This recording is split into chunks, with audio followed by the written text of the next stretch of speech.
So let's start again. All right, people, good afternoon. I'm sorry.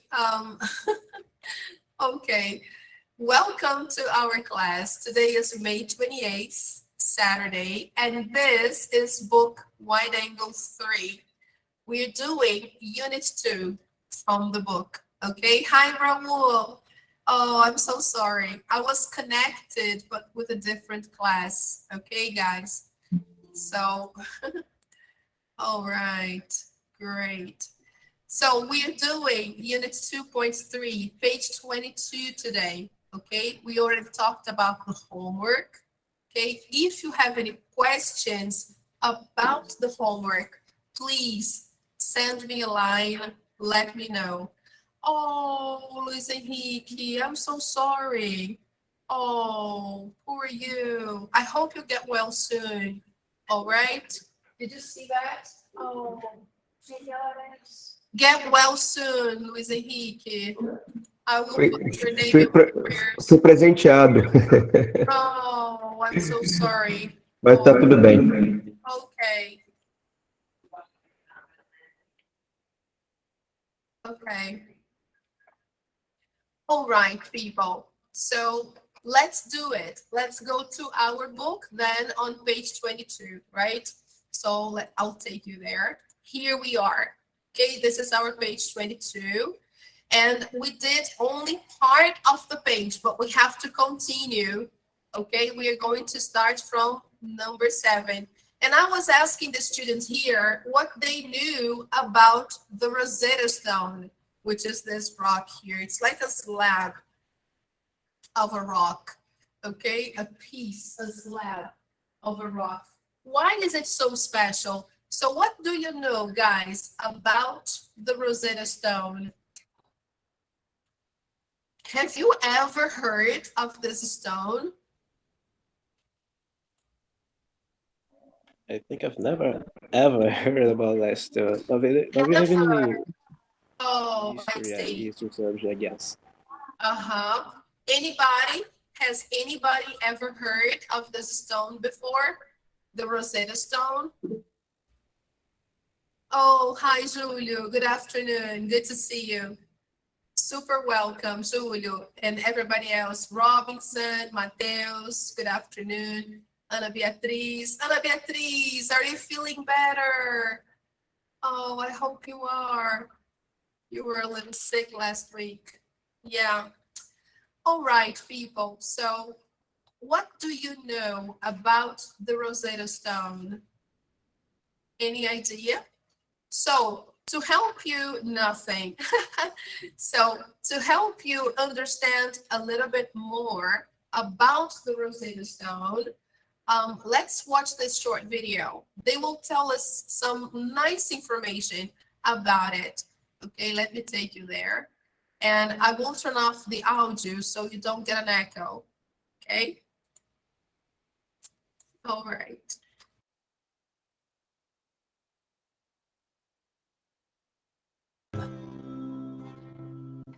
Hello, this is 6 Minute English from BBC Learning English. I'm Rob. And I'm Sam. In this programme, we'll be unlocking the secrets of the ancient Egyptians, pyramid builders and the inventors of hieroglyphs, a writing system which uses pictures and symbols to represent words. The meaning of Egyptian hieroglyphs remained a mystery until 1799, when Napoleon's soldiers unearthed a dark, damaged rock in the Egyptian coastal town of Rosetta. On the broken granite stone, 3 scripts were faintly carved, Greek at the bottom, Demotic in the middle, and hieroglyphs at the top. Today, the Rosetta Stone is perhaps the most famous museum object in the world. But what's actually written on it is quite dull. In fact, the Rosetta Stone contains a tax break. It describes an agreement exempting priests from paying taxes to the king. Ah, the famous Egyptian pharaohs.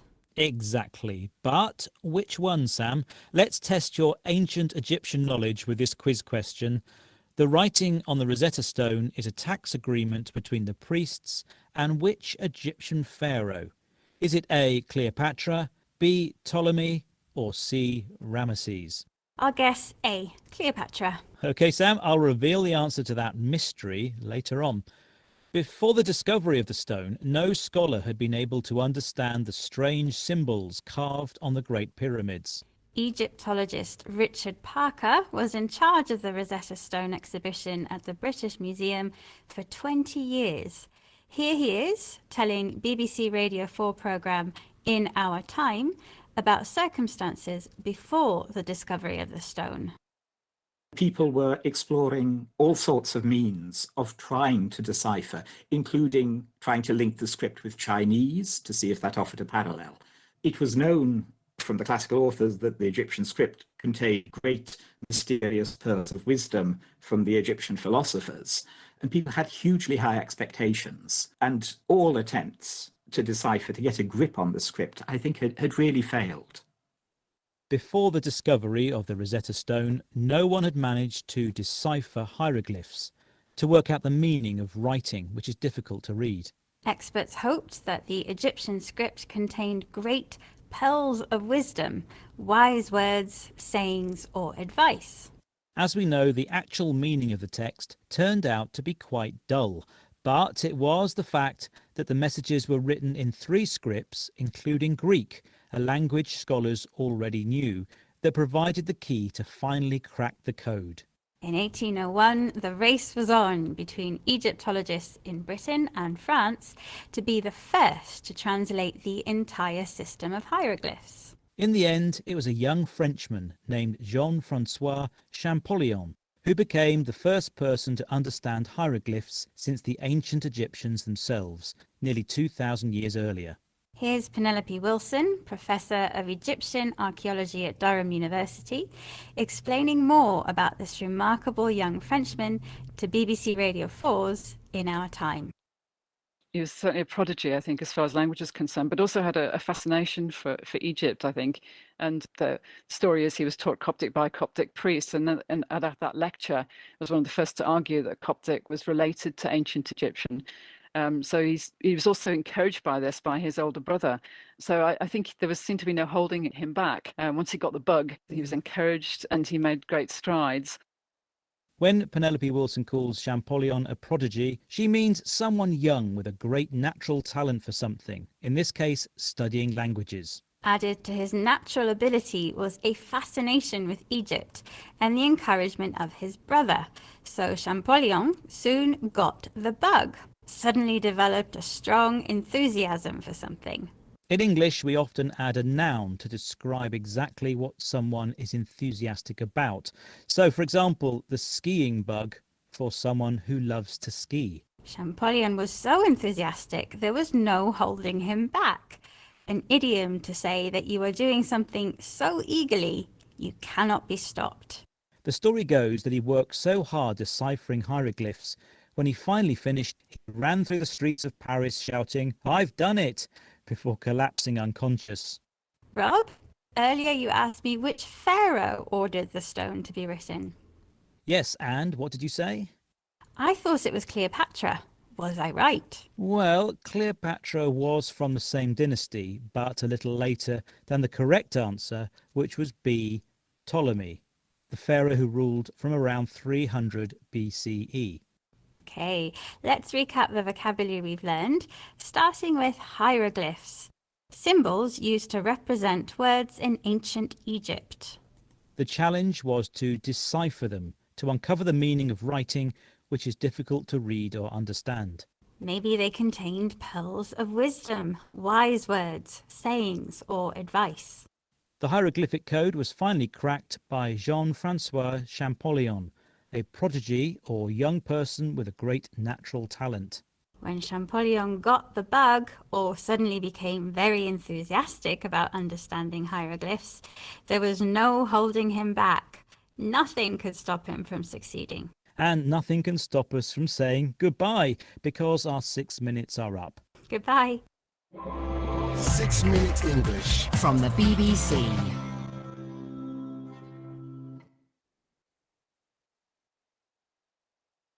Okay, guys, isn't it interesting? I like this channel because they give very nice information, not only about history, but also about English itself. because they explain the expressions they use.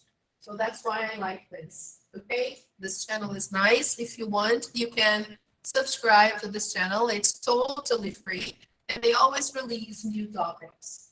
So back to our Rosetta Stone and the people who came in after that. Oh, guys, nice to see you. Who else is there? Let me see better now. Let me change the configuration here so we can have more people on the screen. Oh, how nice. Andrea, good afternoon. Felipe, Carol, good afternoon, Carol. Welcome. All right, thank you. So back to our topic where we are. We are doing page 22. If you have the book, please open to page 22. This is where we are, the Rosetta Stone. And that's what the video is about, okay? So what is the Rosetta Stone after all? What do you know now about it? Who translated the hieroglyphs on the stone? François Champollion. François Champollion. This is the guy who translated. This was a French scholar, and he was very excited about Egyptology. He studied it for many years, and he was very committed to translating the stone. So he was the first guy who did it. And they say that when he finally finished translating, he ran across the streets of Paris shouting, "I did it! I did it!" You see how excited he was. So thanks to this, we now understand old hieroglyphs from Egypt, because before that, nobody had an idea what was written on all those things they found in Egypt, including the pyramids, right? Because there were a lot of symbols on the walls of those pyramids, the tombstones everywhere, and nobody could read them. They could only read after the Rosetta Stone. Yes, you see how important, because look at that, people. It's really difficult to understand because they're symbols, right? So what are we going to do? Look, let me zoom in here. Here in number 7, they say, skim the article. What links the Rosetta Stone and hieroglyphics? So let's just skim. Remember, when we skim, we take a very superficial look, okay? So go ahead.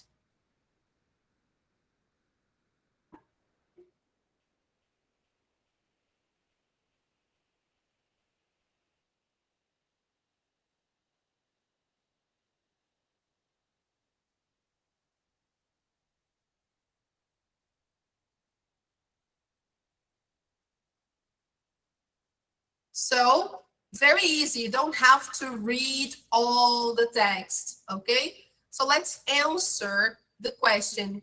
What links the Rosetta Stone and hieroglyphics?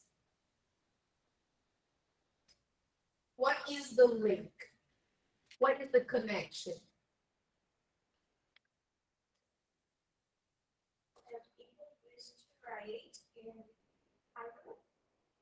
People used to write in hieroglyphics. Yes. Yes. Yes. It is hard. But especially the Rosetta Stone helped break the code, because there were some lines. Actually, there were 3 texts and they were the same, but they were in different languages. The first part on top was in hieroglyphics. The one in the middle was in Demotic. Demotic is a kind of old Egyptian, okay? Demotic. And the last one in Greek. So Greek was easier to understand. So by using the Greek text, they were able to translate the others above. How nice, isn't it? What an important finding. So here in number 8, read the article again and answer the questions. So now we are going to read the article thoroughly, okay? Here we have the questions. So let's see the questions first. So we get ready to read with more intention, okay? So number 1, what did the ancient Egyptians use for paper? Number 2, what else did the Egyptians use to write on? Number 3, what is the Rosetta Stone? Number 4, who found it? Number 5, when did they find it? Number 6, where did they find it? Number 7, who translated it? The guy. And number 8, why is it an important discovery? So now, guys, I will give you 3 minutes to read the text entirely and answer those questions here in number 8. Okay, so let me time you.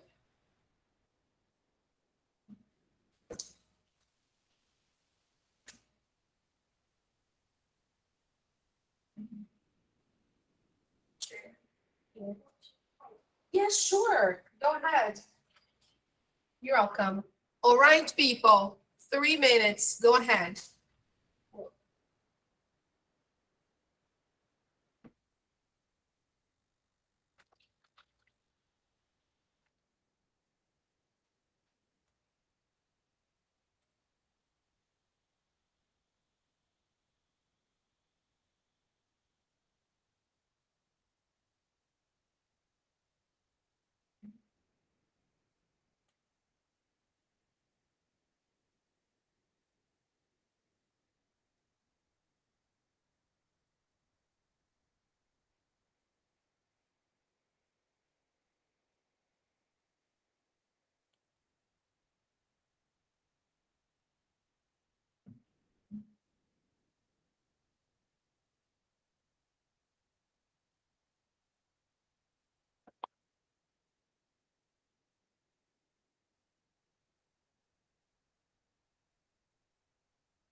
Yeah.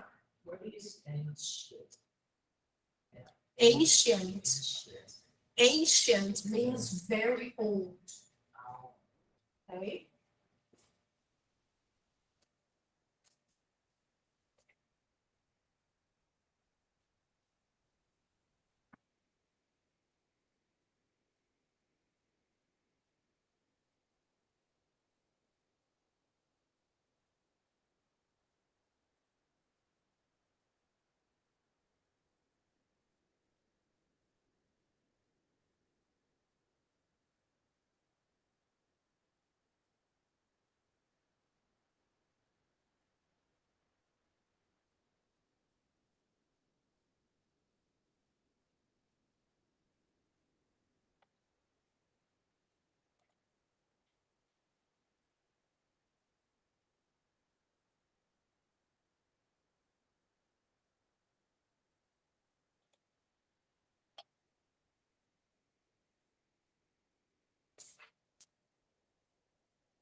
Okay, guys, time's up. But if you're still answering the questions, I can give you 1 more minute, no problem.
Okay, guys, can we check? Let's go. Yes, good. All right, so the first question here, what did the ancient Egyptians use for paper? Dry papyrus reads. So what did they use for paper? That's the question here. Pictures, pictures, symbols, or songs. Not exactly, no. Look, the answer. Papyrus. Ah, very good. Who said that? Luis Henrique. Oh, okay. So very good, Luis Henrique. Papyrus. This is what they use for paper. Look. Oh no, let me get this one here. Look. They used dry papyrus. Okay, so they use the reeds of the papyrus to make paper. Okay, so the whole question, the whole answer actually is here. Okay. All right, they used dry papyrus reeds to make paper. So here. All right. Okay, guys. Okay, so number 2, what else did the Egyptians, use to write on? They also painted hieroglyphics on walls and stones. Yes. On walls and stones. Very good. Yes. So they used to write on papyrus, walls, and stones. Okay, what is the Rosetta Stone?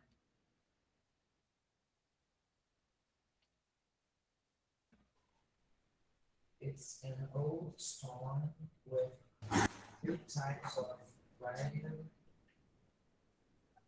Greek, Egypt, and Hieroglyphs. Very good. Very good. Excellent, David. Okay, so it's a stone with 3 types of languages or 3 different languages printed on it or carved on it. Okay, so this is what the Rosetta Stone is. Okay, look, 3 types of writing were on the stone: Greek, Egyptian, and hieroglyphics.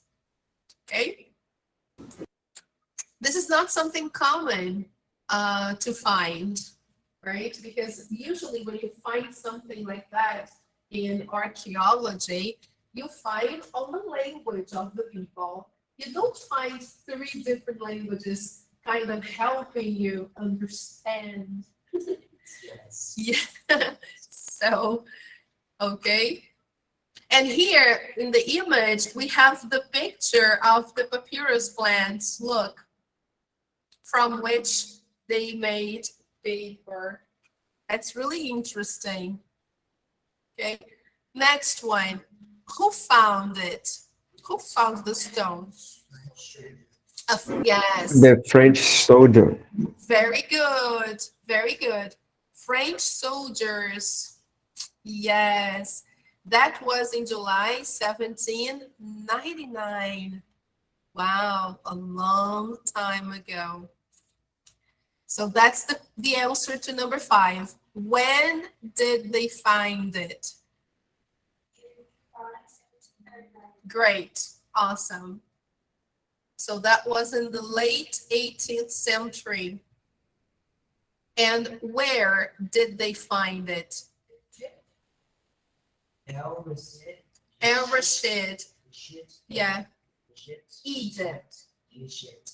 As a long time, also called Rosetta. Rosetta, yeah. So the name of the city was called Rosetta. That's why the stone became known as the Rosetta Stone, okay? Because of the name of the city, all right, where it was found. So, yes, okay, good. Next question. Who translated it? Yes, Jean-François Champollion. Yes. So this is the guy because he was a Frenchman. And let's see the question. Oh, they didn't answer. I mean, they didn't ask when, but it was in 1822. All right. So that was very nice.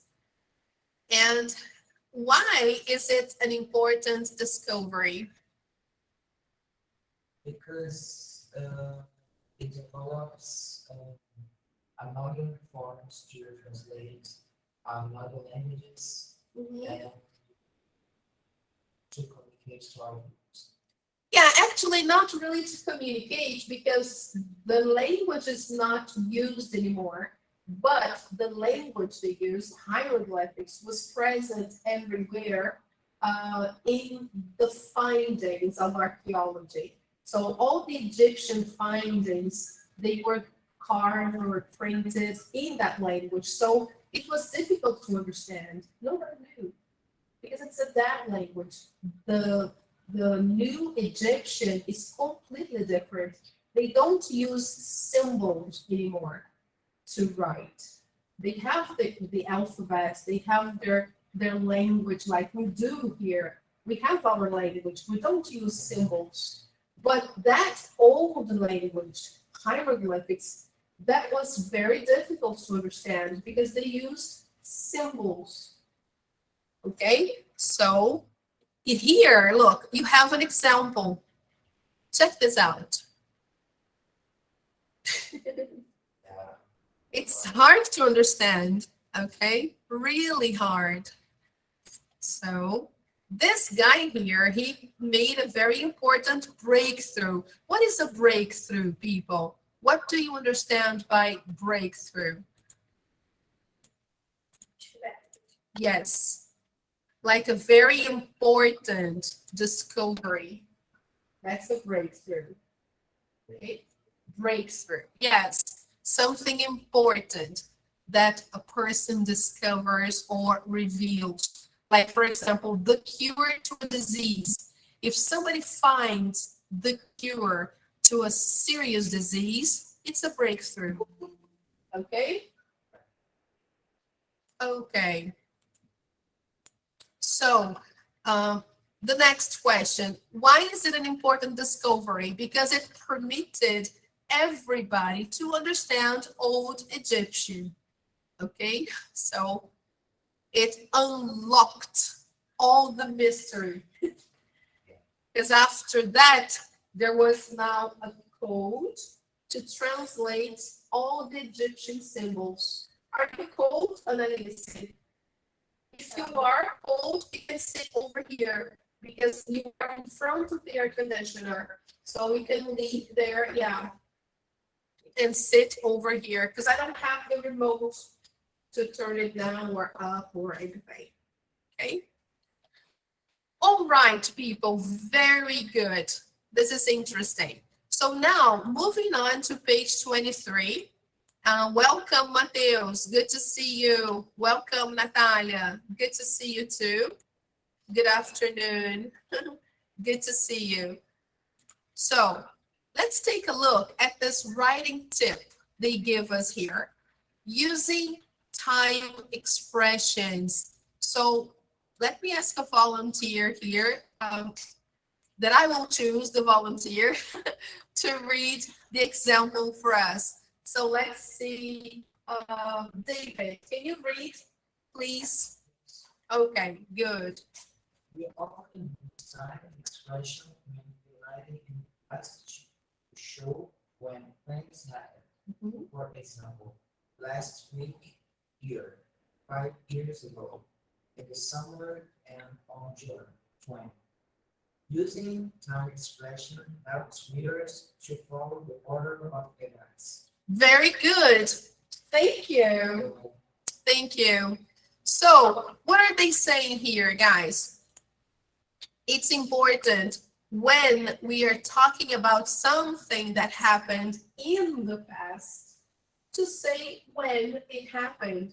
Then we can use the simple past in that case, right? When we have the exact time when something happened, right? And we use time expressions for that sometimes. So here we have an example. Last week or last year. We can say the word ago in many different ways. 5 years ago, 2 years ago, 2 weeks ago. All right? So it's always about the past. And when we say, for example, the season, when it happened, the season, in the summer, in the winter, in spring, in the fall, right? So it's nice when we can express ourselves using time expressions. We make ourselves clearer. Here we have a date. We can also use a date. We use the month and the day, preposition on, okay? On June 20th, on December 15th, on when is, for example, our Independence Day? Do you know when do we celebrate? In English, on September 7th. Yes, on September 7th. So when I say my birthday, I say On, I respond to. yes, because you're going to say the day and the month. I use No, you only say in when you mention only the month. For example, my birthday is in May. Okay, right? But, or the year, if you say the year when you were born, okay? Or if you say the year when something happened, you use only in. But if you include the day, then you change the preposition. All right? Okay, people, then you have to say on. Like here, look, on June 20th. Okay? Now, here in our text, there are some time expressions. Okay? Let's try to find the time expressions in the text. Let's see the first one here. Let's see the first paragraph.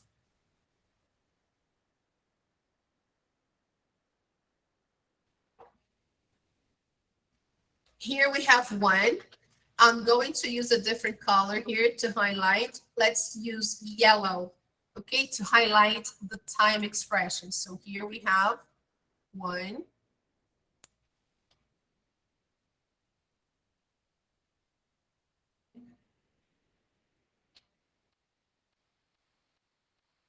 here in July. Look, David, no month, only no day, only the month and the year. So in, yes, if you put the year and the month, or just the year, or just the month, in, okay? In July, or in 1799, or in July 1799. Okay, so let's see if we find any other time expressions there. Here, look. In 1822. Very good. The year. Okay.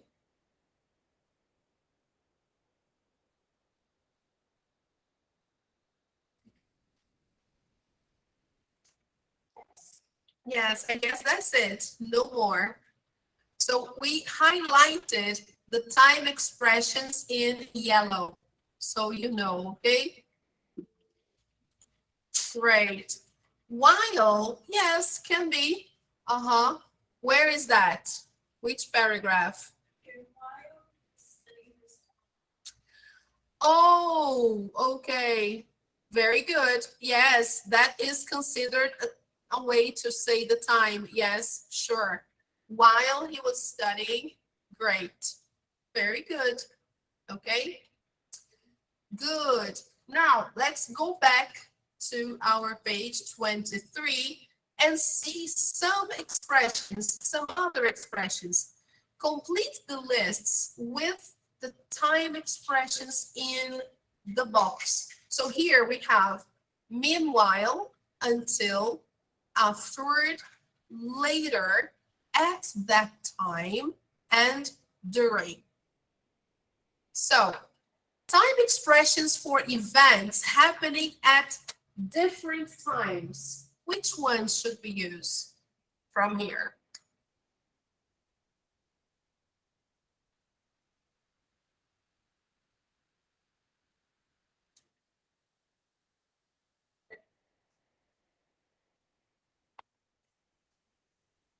Let's see. I guess here we have in this, let's check this one here first. Later, different time, until, and afterward. Yes. Good. Very, very good question. What's the meaning of afterward? Does anybody know? No, we have two words. We have after and afterward. Yes, afterward is when I'm referring to what I mentioned before, and I'm saying what happened after that. Oh, afterward. Okay, so afterward is it's a word that we use after I mentioned something. Let me show you better here. I posted a file with the difference. Look, after and afterwards, which can also be afterward without the S. So let's take a look here. Look. After versus afterward. Can everybody see it? After is followed by a noun, a pronoun, or a gerund. Example, a verb plus ing, okay? Because after is a preposition, okay? So, after lunch, he went to the movies, okay? Let me make it a little bigger.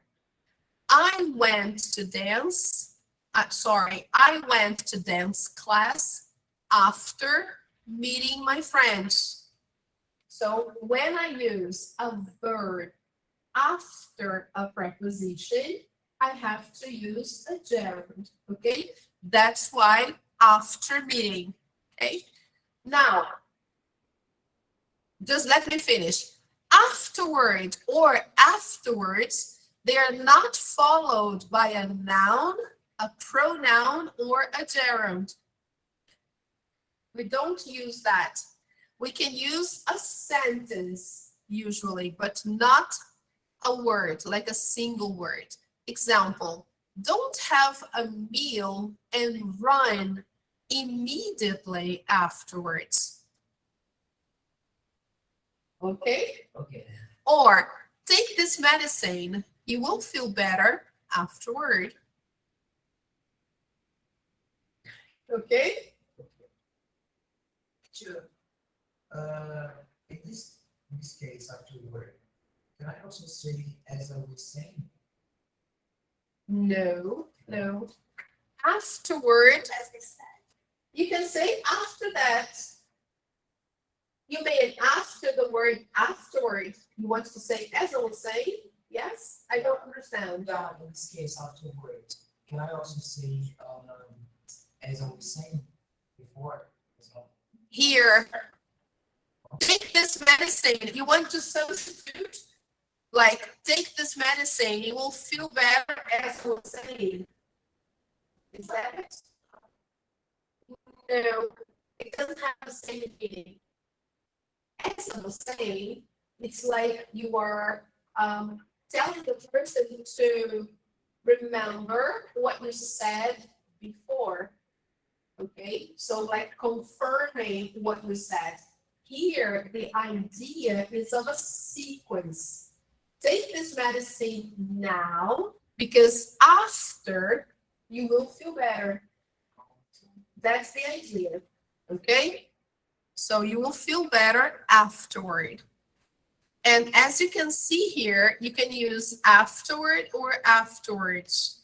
They are interchangeable. Okay, people, you can use that with S or without S. Here, look, there is more explanation on that. I posted an example here. Look. Take a look, guys, here.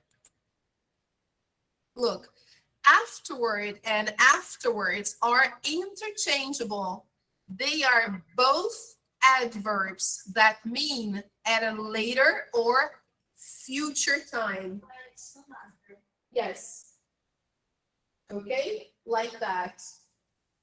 So afterward, comma, I developed a sweet tooth. So you see, when I use afterward, I can put that in the end or in the beginning of a sentence, okay? Right after, right before we finished dinner, I suggested, let's get some dessert afterward. After some time? Yes, or after that. Afterwards, after that is the best meaning for afterward. Okay, after that. Okay, so you got it. Now let's go back to our book here. So these words, these words here, they talk about actions or events happening at different times, usually. One happened previously, the other happened after, the other event happened later, the other event happened until a certain time, okay? The other one happened afterward, as soon as, then, finally, and before something, okay? Now, time expressions for a period of time in the past. Here we have. In while? No. At that time. What do you, At that time, yes. A period of time in the past, okay? At that time is better. Yeah. Okay. Back then, it's when you are referring to a period of time, okay, in the past. You go, back then I was younger. At that time, I was younger. Or a long time ago, I was younger. Okay. All right. Now, time expressions for events happening together. Now, yes, we can use here meanwhile. While. Oh my goodness. What was that? Gosh. Yeah. Oh my goodness. Did something happen to Natalia? Wow. Meanwhile, it's the same as yes, but it's so. It's like enquanto isso, meanwhile. Okay? All right, people. Meanwhile, right? At the same time, while, when, and during. Okay? So actions happening together. Okay? For example, during the class, I was having lunch. Some students do that, especially the ones online. They are having lunch during the class.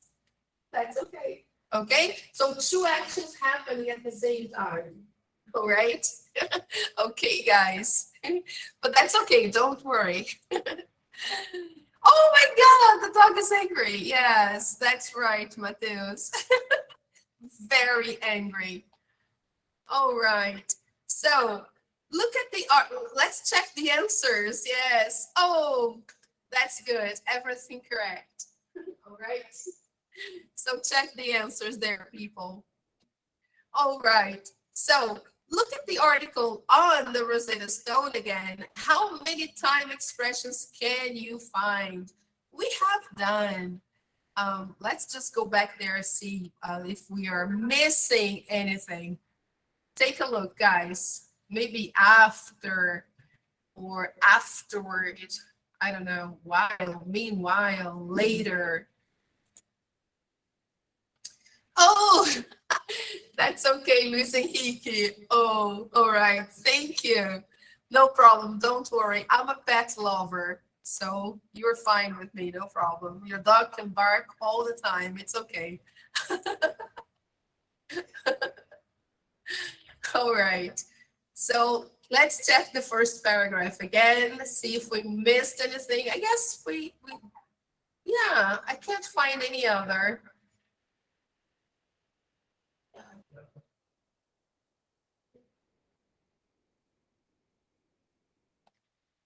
Let me see.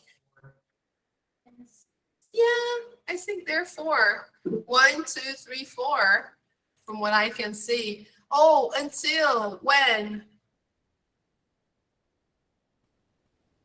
Which paragraph? Somebody found until. Oh, yeah, teacher. We didn't use to understand. Until, yes. Yeah, the second. Oh, great. Awesome. Yes. Okay, that's true. Here you are until. Yes. Yes, of course. Where is it?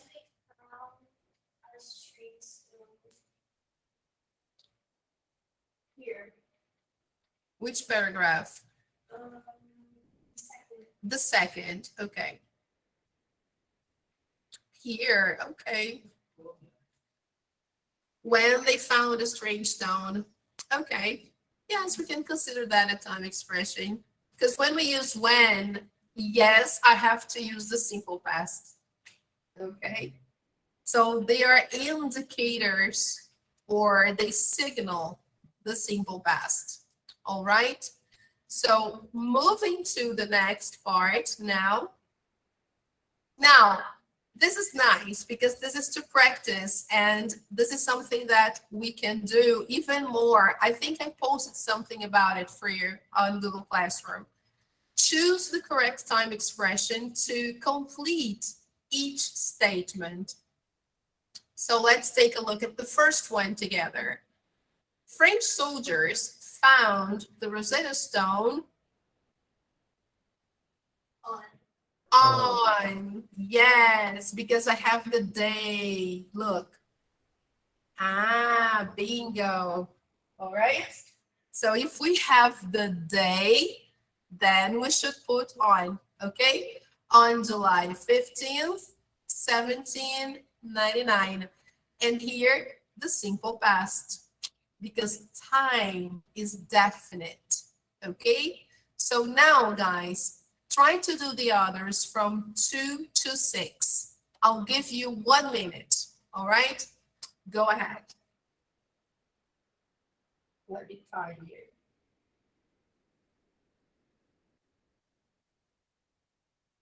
Oh, right. Good.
Okay, guys, are you done?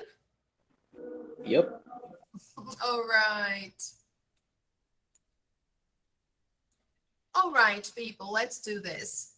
So, number 2, what do you have there? While they were knocking down an old wall, they saw the stone hidden inside. What's the difference, guys, between while and during?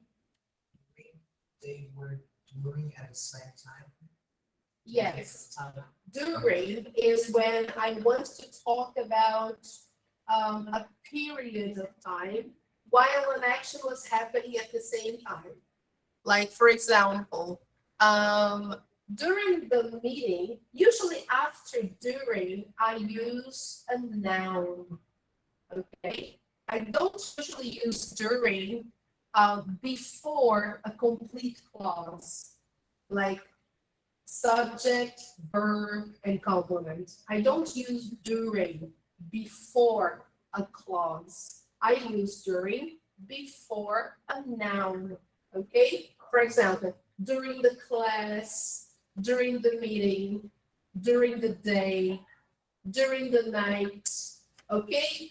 But here, I don't have a noun. I have they were knocking down an old wall. So it's a clause. There is a subject, a verb, and a complement. So then I can't use during. I have to use while. Okay, guys. All right. So while they were knocking down a new wall, and then even when I separate the actions or the activities that happened, I separate them with a comma. Look, while comma, they saw the stone hidden inside. I mean, what do you mean by the same meaning? Yes. Yes. Yes. Okay, it's just a matter. Yes. One is enquanto and the other one is durante. Aí o substantivo While I use with a clause, and during I use with a noun. Okay? All right, people. So while they were doing something, that happened. Okay? So usually after while, we use the past continuous. And then the second action we use in the simple past. Okay? All right? That's the trick. Okay? So for example, while I was sleeping, Davi or David called me. While I was sleeping, David called me. Okay, so one action in progress and the other one simple past. Okay, now number 3, which one? After. Yes, after they removed the stone from the wall, comma, they noticed the writing. So here I'm talking about a sequence of events. After and afterward, what's the difference? After, I use before a clause like this, okay? I can use after before a pronoun, like after they, afterward, no. Afterward, I don't use before a pronoun, okay? I usually use afterward in the beginning of a sentence, and then I separate with a comma. Afterward, comma, everybody was happy. Okay. Or the end of a sentence. Okay. Here, no. Here it's at the beginning and there is no comma. Look, there is no comma here. So I can't use afterward. I have to use after. Okay. So it's possible. Yes, but then I would not have this second part here. Only the first one. Afterward, comma, they removed the stone from the wall, period. Okay. So number 4, they knew it was an important discovery as soon as they saw it. Okay. So now here, the actions happened at the same time. Okay, as soon as they saw it. That's why it's important to, okay, look, when I have words like this, as soon as, here we have happening at different times, they put as soon as, but in reality, as soon as, when they saw it, they knew. When, if I substitute as soon as for when, it becomes like this. When they saw it, they knew it was different. So in my idea, to my view, it's like at the same time, the moment they saw it, okay? When they saw it, they knew. So as soon as they saw it, they knew it was an important discovery. Okay, guys, you got it? So here, number 5, the stone Later became noun. Okay, of course. Now, okay.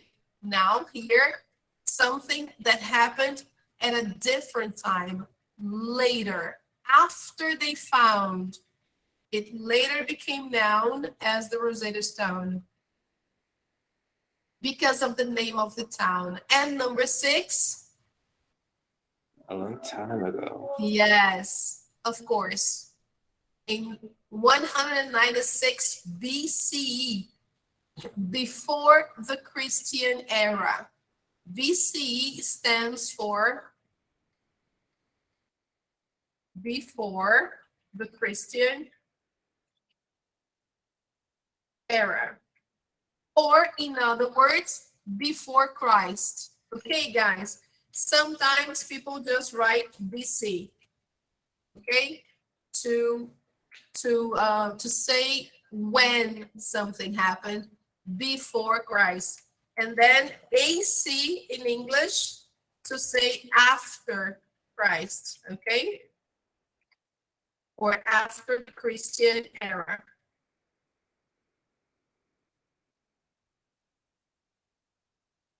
All right, after.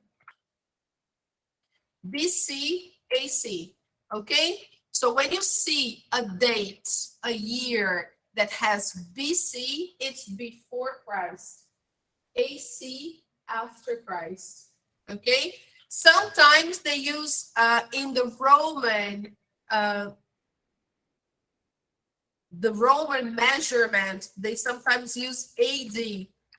AD is the same as Anno Domini, to mean that the year of the Lord, okay? The year of the Lord, that means AC. It's the same, okay? So people use this or this, AC or AD. Because, oh, AD, what's the meaning of AD? It's not after Christ, it's Anno Domini. In Latin, it's the year of the Lord. Okay? So it's after Christ. Okay? So in this case here, that was a long time ago. It was in 136 BCE. So BC, right?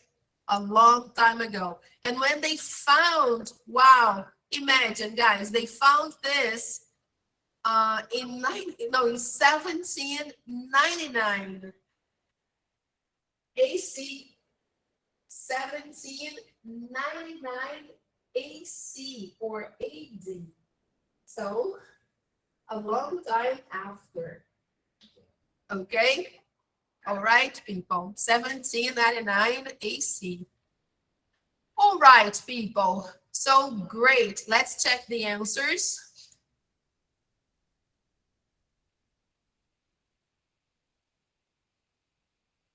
Okie dokie.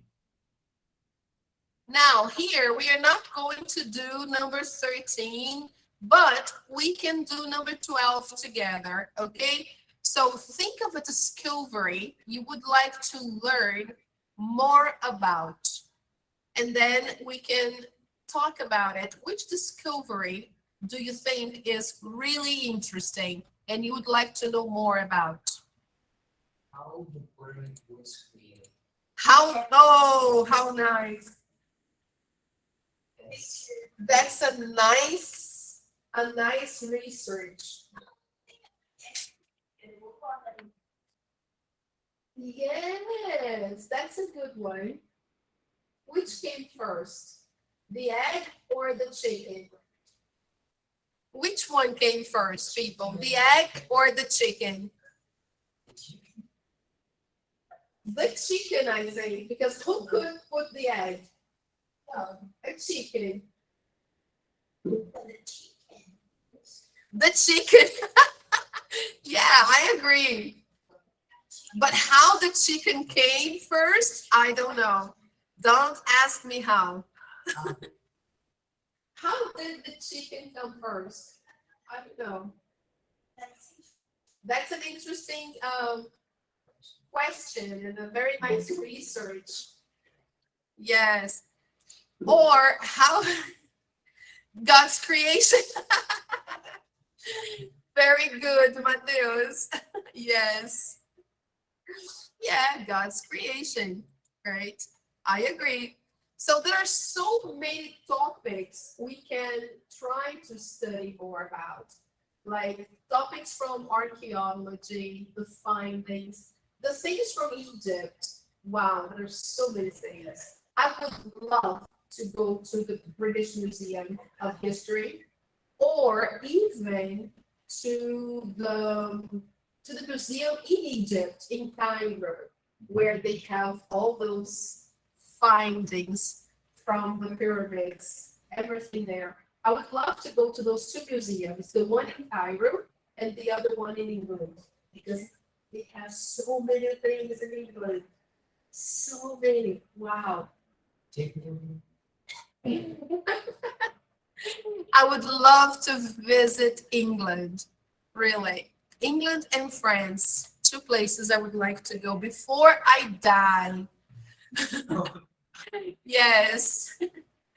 All right. Okay, guys. So if you love history, awesome. Go for it. Okay. Start researching. So let's move on to the next one. I'm not going to develop this because it's for you to write an article about the discovery. This is something that you can do if you wish. Okay, guys. And then you can share with us if you want to. All right.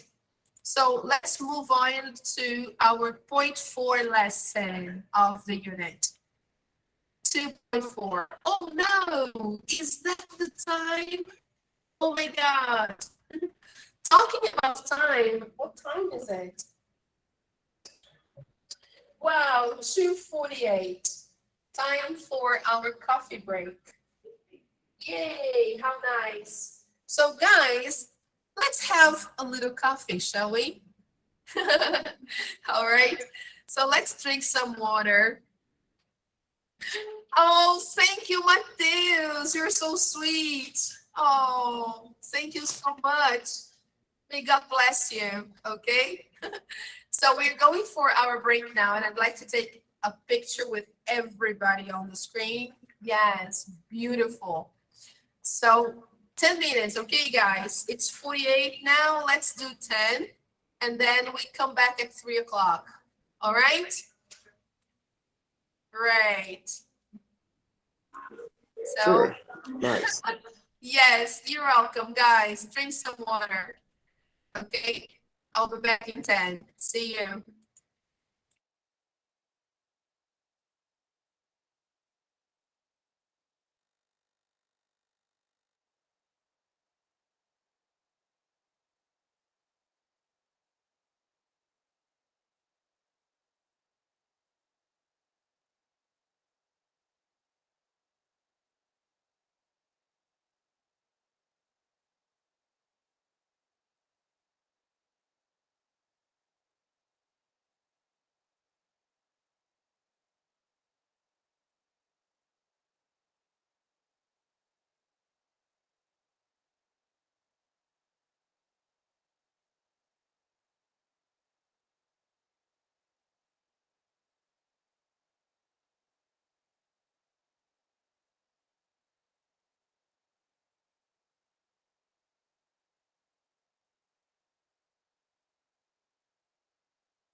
Let's come back. Yep. All right. I posted here a quote by Mark Matthews. Let's take a look at this quote. What does it say? Look, apologizing does not always mean you were wrong and the other person is right. It just means you value your relationship more than your ego. Okay? So it's nice to apologize even when you were right. Okay? Sometimes it's necessary. So we are going to see now some ways to apologize in English. Okay?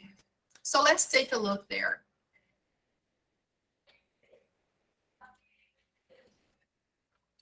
Yes, here we have our characters. So do you remember his name? No, he's Andy. Yes, this is Max. Yes, his roommate. So Andy and Max. All right. So what's going on here? What happened and why does Andy look so exasperated or so worried? Let's see here. Guys, how important do you think it is to be on time? What do you think?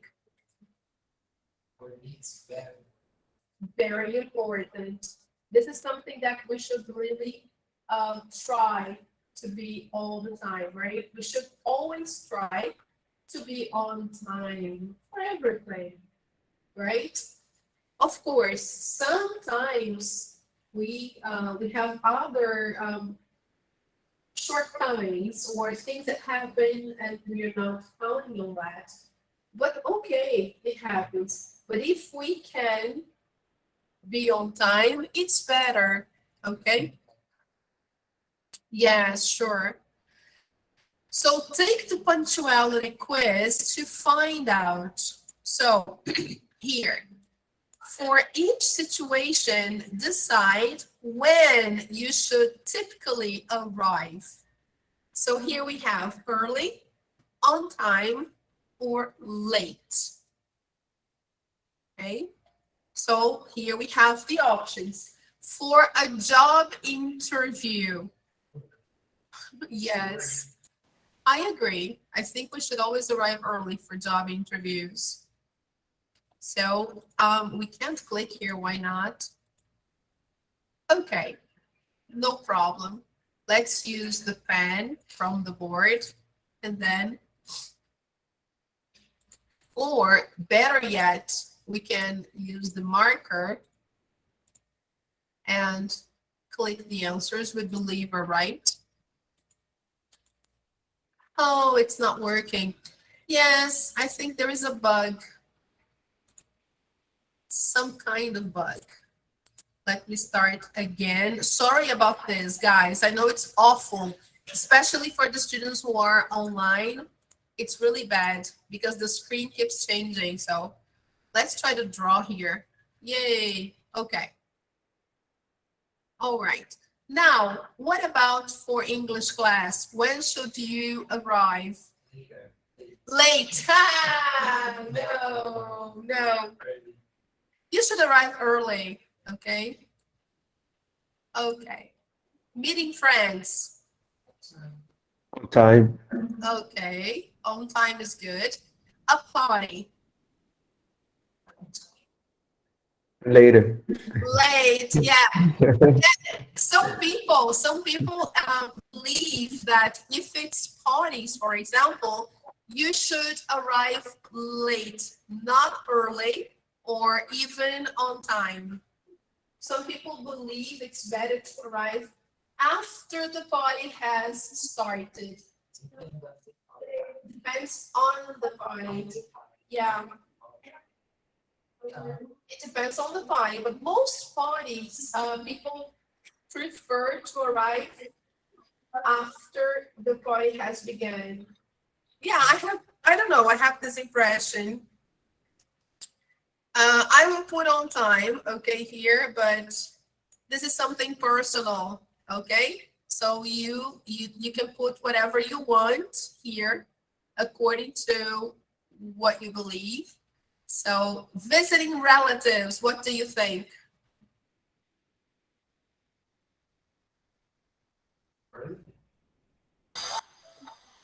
Yeah, it can be early or on time. Okay. On time, I think it's better.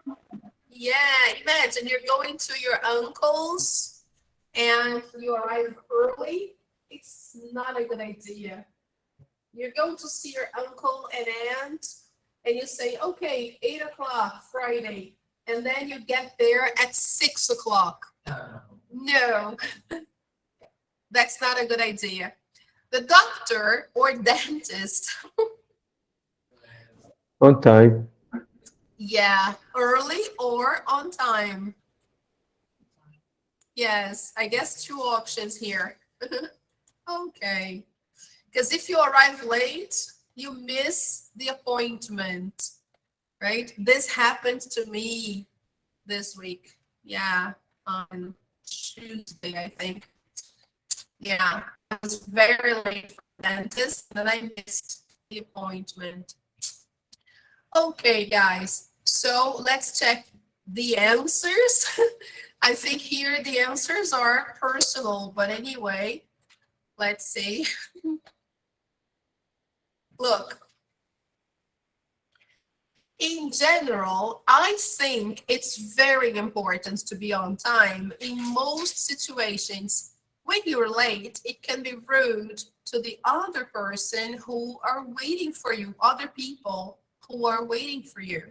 So they say, for a job interview, you should be early. English class, on time. Meeting friends, hi Paulina, on time. A pony, on time. Visiting relatives, on time. The doctor or dentist, you should arrive early, according to what they say here. Okay. All right. So let's see why we are talking about this. What happened in the story, for God's sake? Let's see. So here, you know the difference, don't you guys, between early, on time, and late? Yes? All right. Are you okay with this? Annalise, Paulina, the people online? Does everybody know the difference between early, on time, and late? Yes? I hope so. If you have any questions about it, you just let me know, okay? All right, okay. Okay, good. Thank you, guys.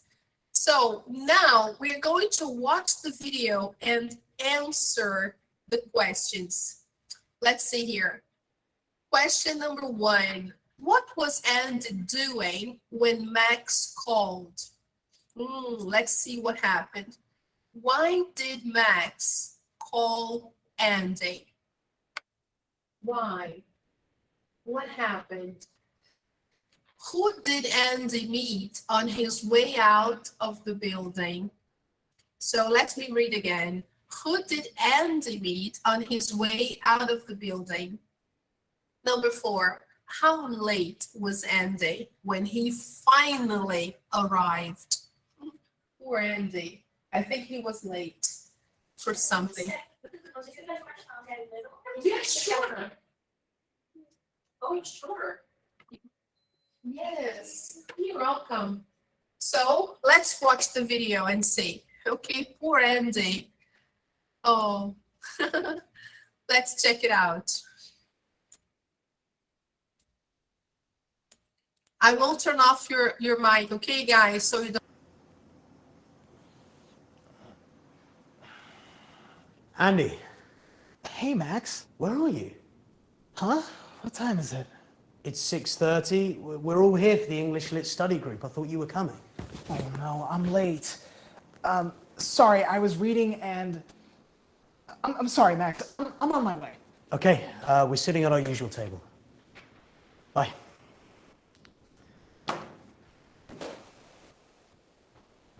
Look out! Oh no, Professor Jackson, I'm so sorry. It was completely my fault. It's okay. I was texting and I wasn't watching where I was going. I'm late for a meeting, so I was in a hurry. Here, let me help you. Oh no, is that the time? I'm late too. See you in class.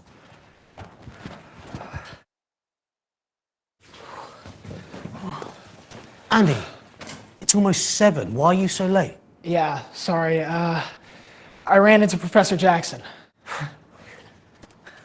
I'm really, really sorry, everyone. I promise to be on time next week.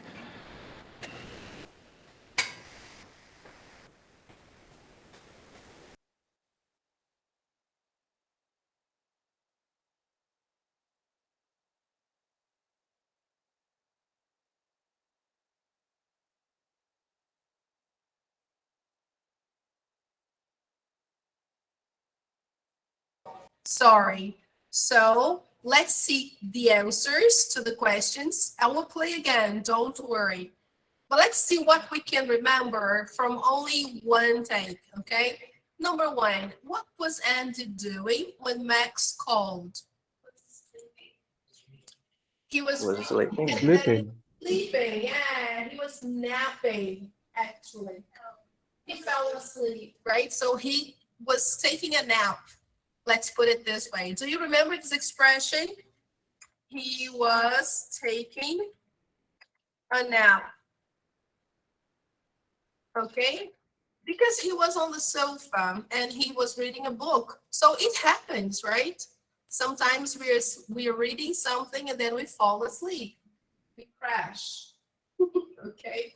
So because I was trying to sit and then I woke up and the video that I was watching was at the end. Oh, and I was like, what happened to the password?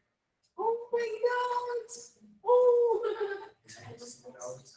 yeah, it happens a lot, especially at night, right? When we are reading something before going to bed. Chances are we will, yeah, we will crash.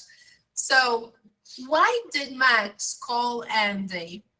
Andy was late for the last meeting. For the meeting, yeah, he was late for a class meeting. Yes, a meeting with his classmates or a class meeting. So he was late.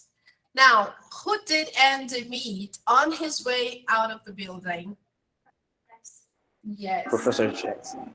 Very good, right? So he met Professor Jackson per chance. He wasn't expecting. He just, yes, per chance. Per chance, like this. When you meet someone per chance, you meet without expecting. You run into someone, yeah. Like the phrasal verb we usually use is run into. Okay, you run into someone. It's when you meet someone by accident. Words by chance, like I met her by chance. Yes, it can be too. Okay, you meet someone accidentally or by chance or per chance. Okay. All right. That's the meaning of the phrasal verb run into someone. So he was in a hurry and he actually didn't think he was going to meet Professor Jackson on his way out. So he ran into Professor Jackson. He was like, oh my God, Professor Jackson. But in this case, he bumped into Professor Jackson, right? Because Professor Jackson was also texting, so they bumped into each other. Okay. All right. So how late was Andy when he finally arrived? 1 hour. More or less. Was an hour late. More or less, I think 30 minutes. 30 minutes. Let's watch again and make sure we got everything right, okay? So I'll play again for you.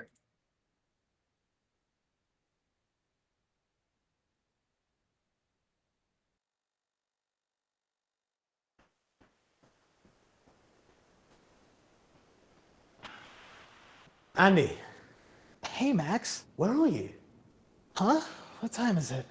It's 6:30. We're all here for the English Lit study group. I thought you were coming. Oh no, I'm late. Sorry, I was reading and I'm sorry, Max. I'm on my way. Okay, we're sitting at our usual table. Bye.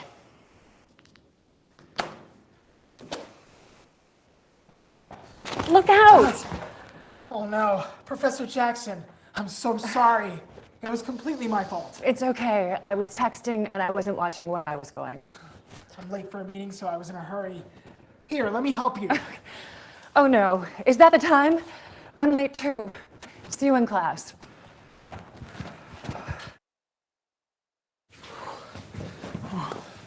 Andy, it's almost 7. Why are you so late? Yeah, sorry. I ran into Professor Jackson. I'm really, really sorry, everyone. I promise to be on time next week.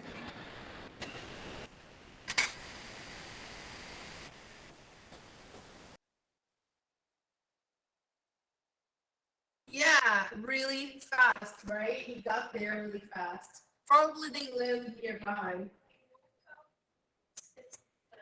Mhm. And then almost 7. Yeah, you see? So fast. How did he do that, right? He was really fast. He ran. So I think he was late for 30 minutes, I guess. It was 30 minutes late. I think. Let's see the answers, guys. Yes, 30 minutes late. Okay. So he was sleeping on the couch, the first answer. Max called to remind him to attend the study group. Professor Jackson. And the last one, yes, 30 minutes late. Okay. So, and I think he got there really fast. Like Thais said, he was really, really fast. I would have taken longer if it was me. All right, people. So let's see the focus of this lesson here. It's apologizing, of course, right? And as you noticed, Andy used examples of apologizing in 2 different situations, right? So let's see. The language you use to apologize to someone often depends on how serious the mistake is and your relationship to the person. If the mistake is big or you do not have a close relationship with the person, you may need to apologize directly by taking responsibility and explaining why it happened. If the mistake is small or with someone you know well, you may not need to be as direct or take as much responsibility for the mistake. It is common to use words like really or so to emphasize how sorry you are. The number of times you apologize is also important. You can also repeat very or really for emphasis. Example, I'm really, really sorry, or I'm so sorry. Okay, we say that. It is often a good idea to offer to fix the problem and promise to avoid making the same mistake in the future. So it's always good to offer to fix the problem, like Andy did in the video. He helped the professor with the papers, right? So this is a nice question for us to reflect. How important, guys, is it in your culture to apologize?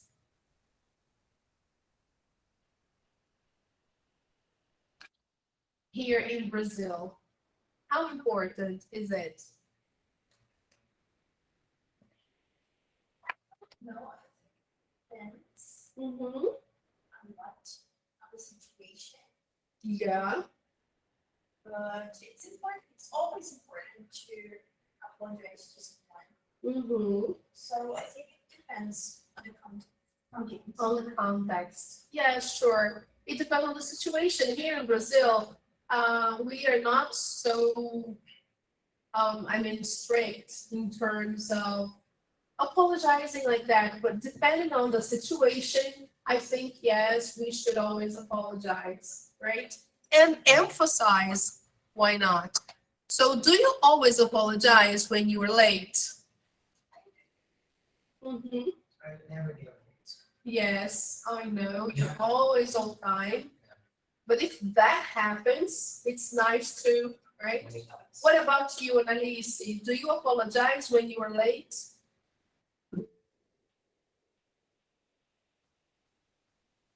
When you arrive late for something, do you apologize?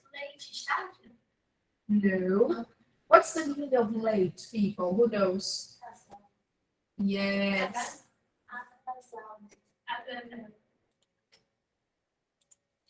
Let's see.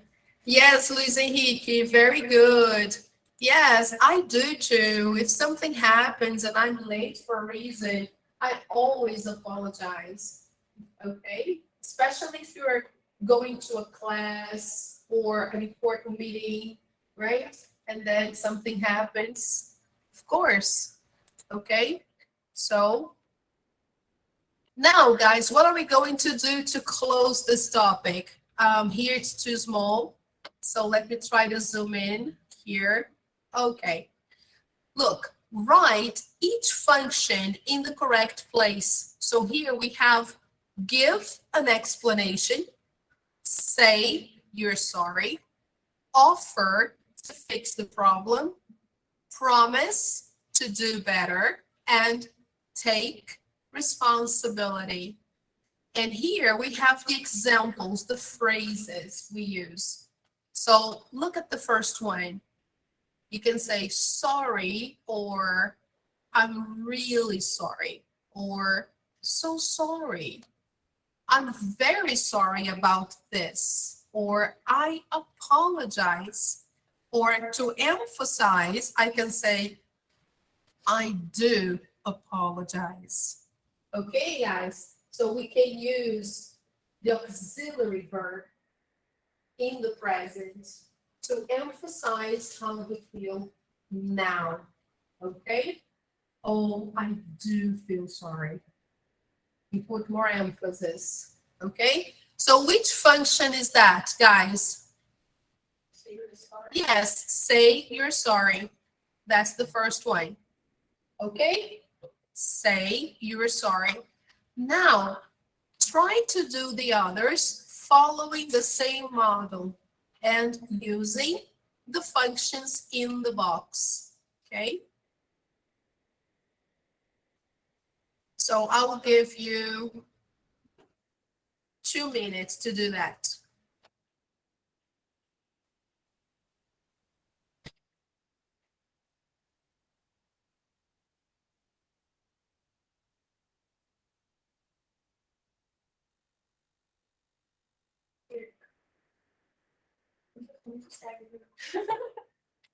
You look so beautiful. Take a picture. Oh, yeah. I love your outfit.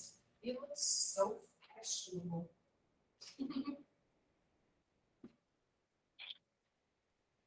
All right, thank you. Thank you.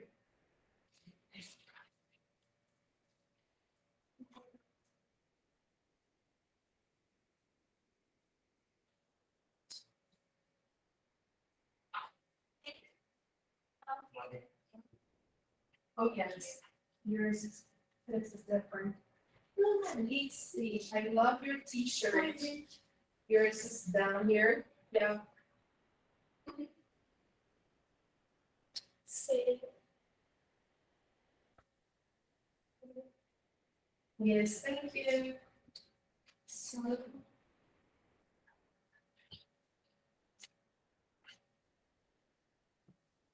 Yes. Here you go. Thank you. I'm really so sorry. You can say, I'm really sorry, or I'm so sorry, okay? Not both together. You're welcome. Okay.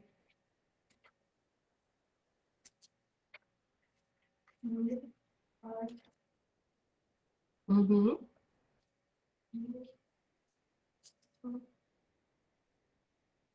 Sorry. I'm ready. Sorry.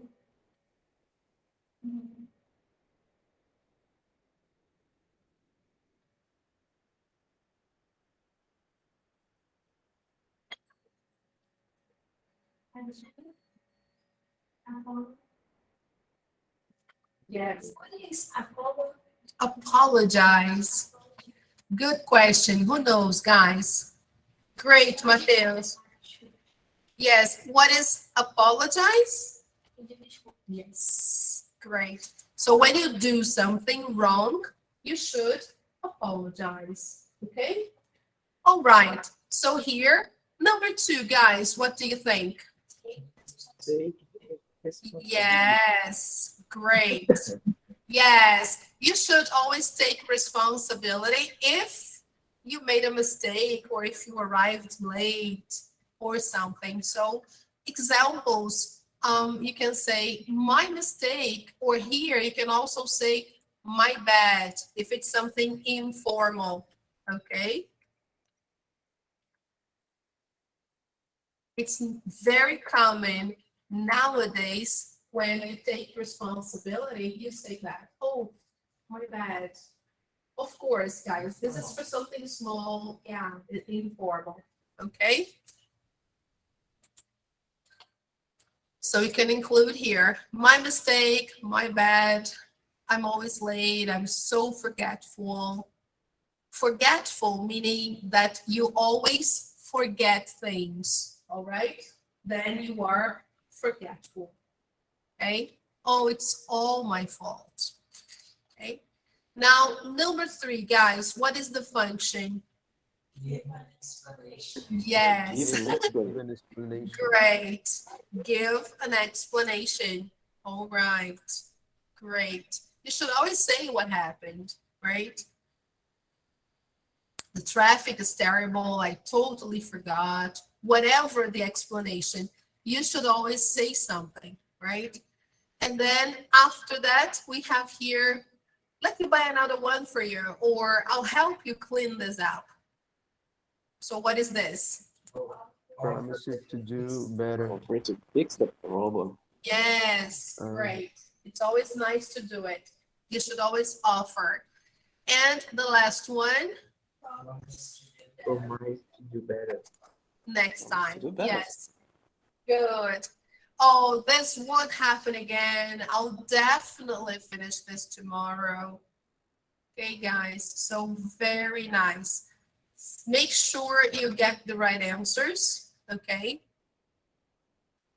So this is, I think this would be the steps to take when something goes wrong and you have a part in this.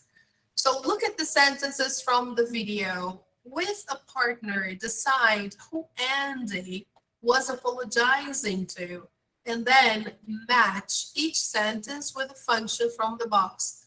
So this is easy. Here, let me help you. Who said that? Who was Andy apologizing to? Professor Jackson, yeah. I promise to be on time next week. Who is he talking to? He's talking to Max and the other students. So Max and the other students. Yeah, Max and the others. I ran into Professor Jackson. Max. This is Andy talking to Max. Oh. So we're answering here who Andy was apologizing to. So he was apologizing to Max. It was completely my fault. Professor Jackson. And I'm late for a meeting, so I was in a hurry. Max? No. This is Professor Jackson talking to Andy. So, Professor Jackson talking to Andy. So maybe, or Andy talking to Professor Jackson. I'm not sure now. Let's watch the video one more time and sort this out. Okay. Now the last one here, I don't really remember. Let's see.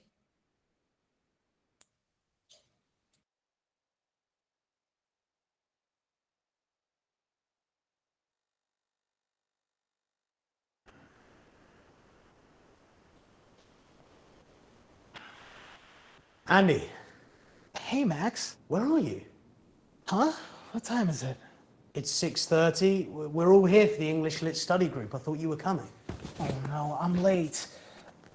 Sorry, I was reading and I'm sorry, Max. I'm on my way. Okay, we're sitting at our usual table. Bye.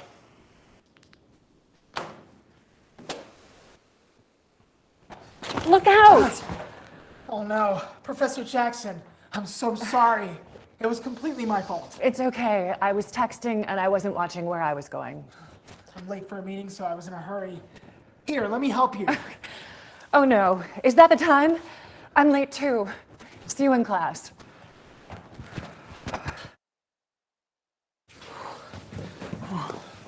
Andy, it's almost 7. Why are you so late? Yeah, sorry. I ran into Professor Jackson.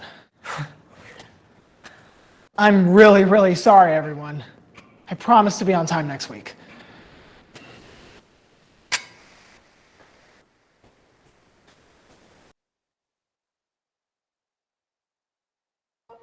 Now fixing here. Number 5, who said that? No, the other way around. Andy to Professor Jackson. Professor Jackson. Yes, Andy to Professor Jackson.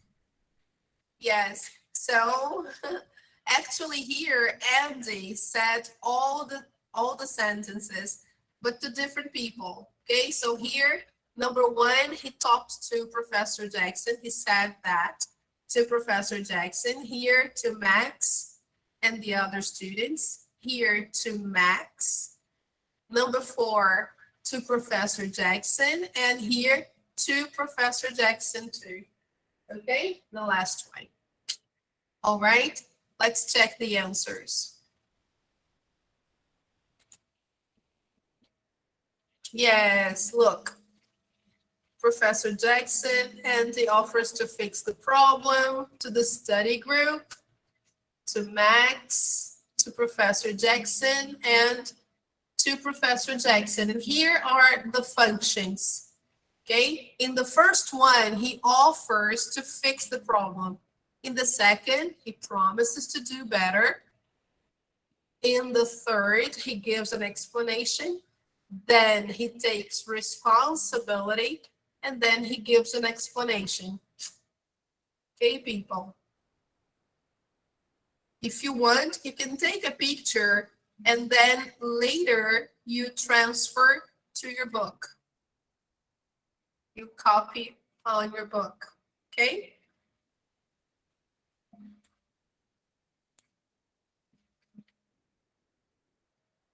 All right.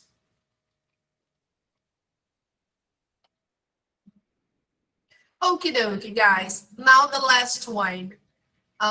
Note the expressions Andy uses to apologize. I'm just going to show you that, guys. We don't need to watch again. So the first one, he said sorry when he apologizes to Max. Of course, he said more things. To Professor Jackson, he said, oh, I'm so sorry. And to the study group, I'm really, really sorry. Remember that? Okay. All right, people.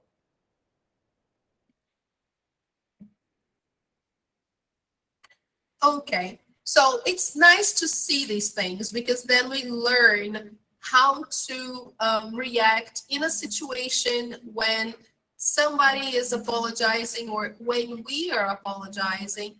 Do you know how to respond if someone is apologizing?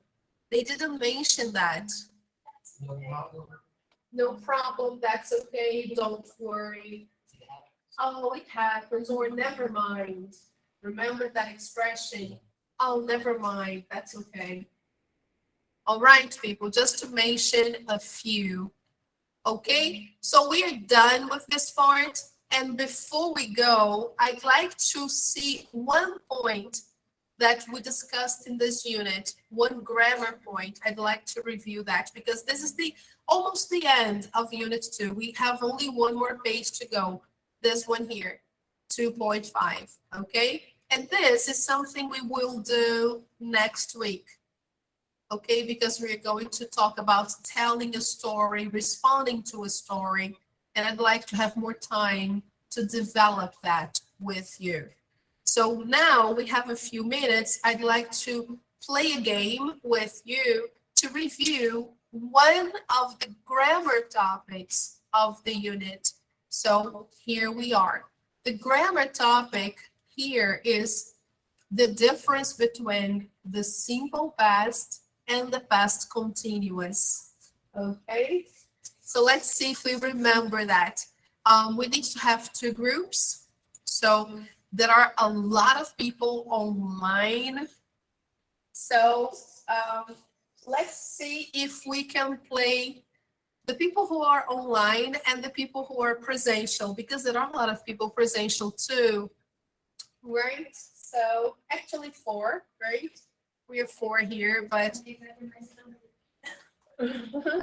so let's see how we can do this. So team 1 will be the students who are presential, right? And team 2, the guys online, you, everybody, okay? So let's see, guys, there are 16 questions, and team 1, you can begin. Number 3. Oh my God! Wow, Thais! Oh my goodness, right in the beginning. Whoa. Wow. You see, guys, never choose number 3, okay? In the beginning. Roger that. Yeah. I love it. So guys, please pick a number. Oh, 14 then. Number 4. Okay. 14. Oh, 14. All right. All right. Look, here are the verbs.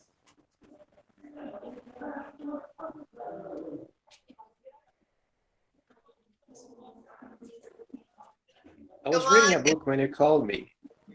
Can you say again, please? I was reading a book when you called me. All right. Great.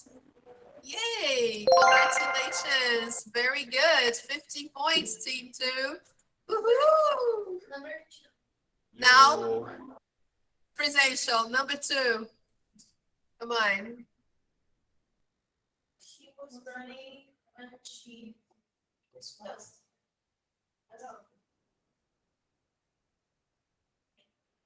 She was running and she didn't see. Okay. All right. Yay. Very good. She was running and she didn't see the tree. All right. Oof. 5 points. Okay.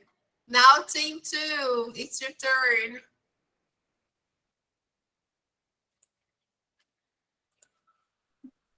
Four then. 4. Okay. All right.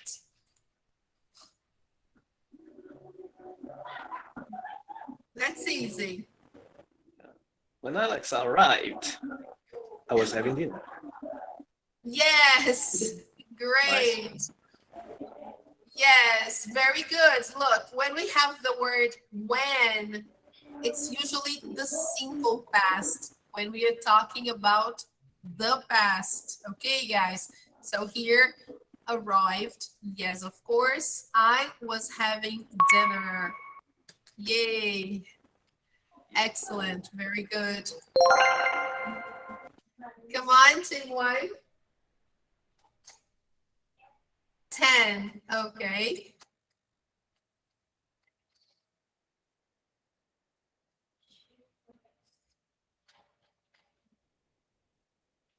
Come on, David.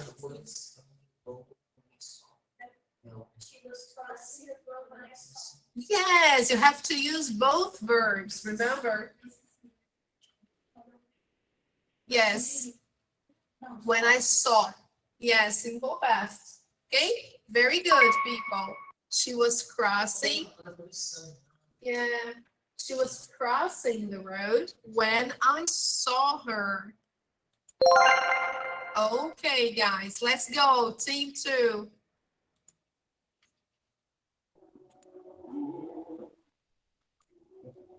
Let's pick 5.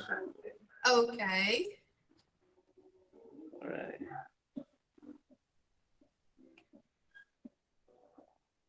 Well, my father was when he saw a beautiful bird. Oh, right. Okay. Very good. Excellent. So here we have while. It's an indication of past continuous. Remember? So while he was doing something, while he was running, he saw a beautiful bird. So long action and then short action. All right. Come on, team 1. Reaction. Number 6. Okay, go. It was raining while they were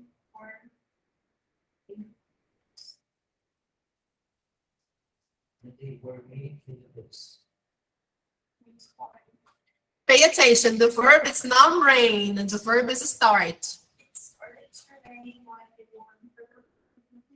they Ah, okay. It started. Yes. Ah.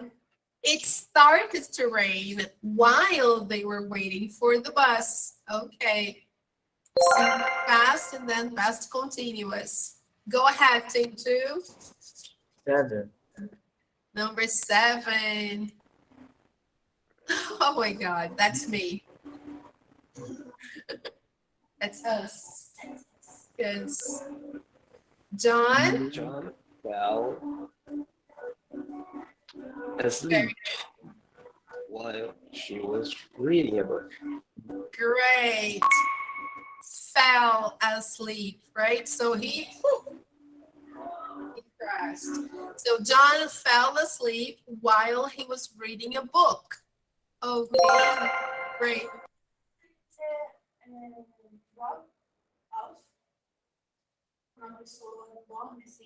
No, we usually say fell asleep or crashed in informal situations. We can say that I crashed. I was so tired, but I was reading and I crashed. Okay. Okay, guys. Now, team 1, choose a number. Okay. They were playing video games when their mom was watching. Ah, all right. Very good. Here we have 2 actions happening at the same time. So that's why both are in the past continuous. Okay? They were playing video games while their mom was washing. So there was no interruption in any of the actions. Okay? They were happening at the same time. Okay? All right. Ooh, look at you. Now, team 2, choose a number.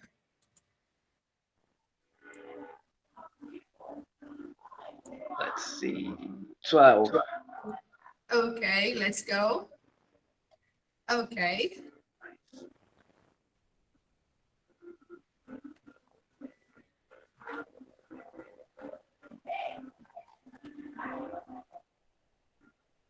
Come on, people. Say something. Ah, pay attention. There is a They mistake fell off there. their bikes because The first part is okay. They fell off their bikes because they were riding. Ah, okay.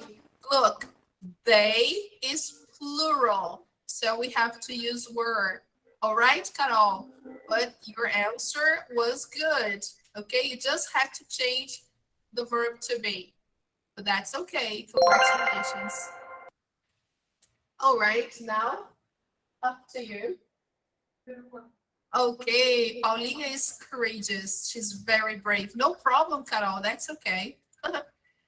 Wow, Paulina.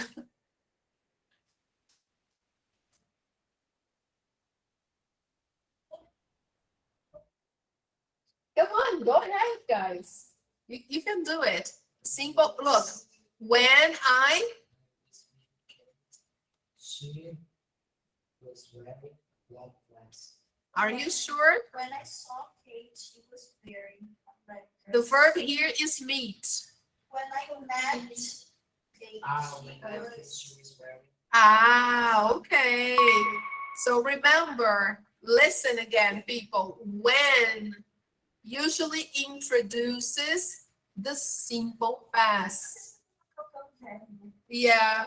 So here the verb is meet. So the simple past met. Okay. When I met Kate, she was wearing a black dress. Okay. All right. Whoa, how nice, guys. Look at this.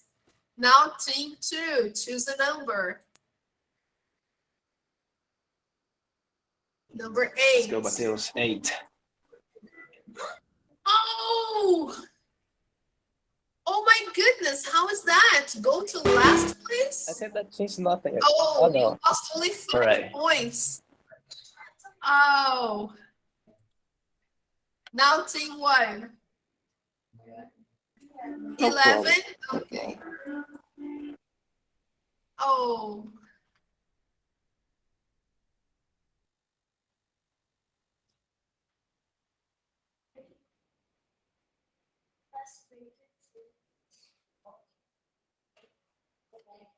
Okay. Oh my God. Okay. Yes, very good. Yes, they are saying here what happened. So Susan was walking and broke her leg. Whoa, walking. My God. Very good. Woohoo! Look at that. Team 2, come on, reaction. Choose a number.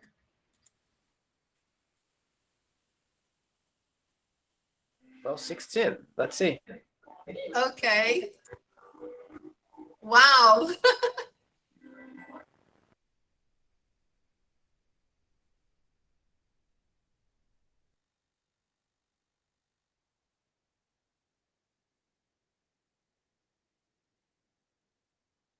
Well, my father was riding a bike. Something was run out of the bank, exactly. Yes, very good. Excellent, Carol and Raul. Yes, while my father was riding a bike, he saw 2 robbers. Look at the 2 robbers, my God. Wow. Okay. Team 1, choose a number. 13. Oh my God, 13. Whoa. Ooh, that's okay.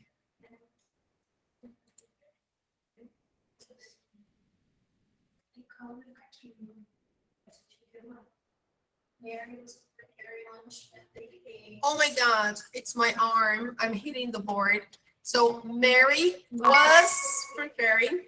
Yes, when they came.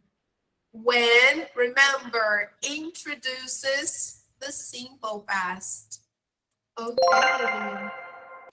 Now the last one, team 2, 15. Oh my God. All right, then.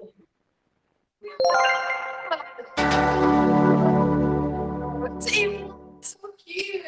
Oh, congratulations. For it. Oh. Nice, soldiers. I'm proud. Oh my God, that was so surprising. Oh my goodness. Guys, but you did a great job. You did a great job.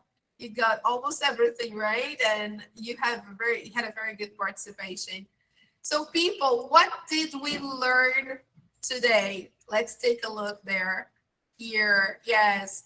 Today we talked about the Rosetta Stone. We saw more about this nice archaeological finding. We saw time expressions, right? We saw words like while, when, during, afterward, afterwards, the same, right? And the word after, right? Preposition. We saw ways to apologize. So apologizing, how to say sorry in English in different situations. All right. For homework, I'd like you to do online practice unit 2.3 and 2.4. Okay, guys. And then the worksheets that we posted here. Okay. Past time expressions will help you practice the different time expressions we have and some prepositions. Okay. And the last one about apologizing. So people, it was a pleasure having you here today. Thank you so much for coming, guys. I'm really happy to see everybody here, or almost everybody, but I know that whoever missed will replace. So don't forget to post the print on Google Classroom. Okay, guys, this is our last class of the month. The month ends on Tuesday. So until Tuesday, make sure you replace your classes. Okay, guys? And I will try my best to post this video today. Okay? I promise you, I'll try my best. So thank you so much, everyone. Wow, there are more people here. Let me alter the layout. Let me put more people on the screen. Just a second so I can take a better picture with everyone there. Okie dokie. Thank you so much, guys. Felipe, Raul, Mateus, everybody, Luis Henrique. Have a nice weekend, people, and take care of yourselves, okay? May God be with you, all right? Take good care. Have a nice weekend, people. Everybody love you so much. Thank you, Annalise. Bye-bye. Have a nice weekend. Yeah, thank you. Sure. Have a nice weekend. You too, babies. Take care, okay? Take good care of yourself. Drink water, all right? Don't forget, guys, drink a lot of water, all right? Bye, teachers. Bye, guys. Bye, Anita. Roger that. Around you. Yeah. And Bye, people. Love you so much. Take care. Have a nice weekend. Please. Thank you so much, guys. Bye-bye. Yay! Oh, you're welcome. Get well soon, Luis Henrique. May God bless you. Okay? May God bless you. Bye-bye. Take care. Bye, people.